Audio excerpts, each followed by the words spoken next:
হরিদ্বারের ঘাট এটা, ঠিক আছে। স্নান করার মজাই আলাদা। স্নান করলাম, বিশাল মজা। আর বহুদিনের স্বপ্নে সেই কলেজ লাইফে আসা হয়েছিল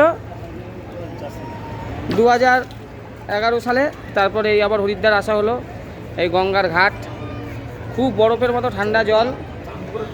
দেখুন সব সাধু সন্ন্যাসীরা।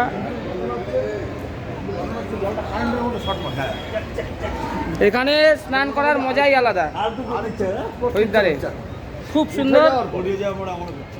লাদাখ থেকে চলে গিয়েছিলাম কাশ্মীর, কাশ্মীর থেকে মানালি, মানালি থেকে হরিদ্বার। কেমন লাগলো কালাদা? দারুণ। হ্যাঁ, বিরাট শান্তি এই জলে স্নান করে। শান্তি, ভালো লাগলো স্নান করে। ইচ্ছা ছিল, হ্যাঁ দিনের ইচ্ছা ছিল এইখানে এসে একবার স্নান করবো। আজকে ইচ্ছাটা পূরণ হলো। প্রচুর লোক তো স্নান করছে, প্রচুর লোক। দেখো ওপারটায় প্রচুর লোক, প্রচুর লোক। ওই দূরে আমাদের ইন্ডিয়ার পতাকা উঠছে। এখানে স্নান করলাম বহুদিন পর, মা গঙ্গা, ঠিক আছে। বিরাট আনন্দ। আবার আগামী দিনে ভগবান মা চাইলে আবার আসবো, আসবোই আসবো। চল এবার যেতে হবে।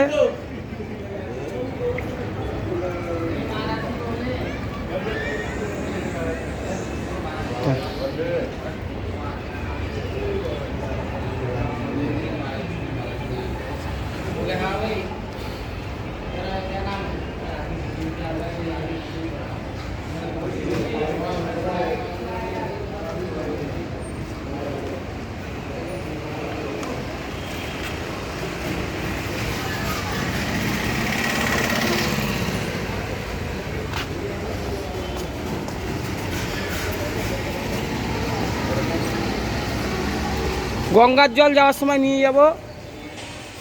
এই যে ঘাট, শ্রী পঞ্চ দশনাম জুনা।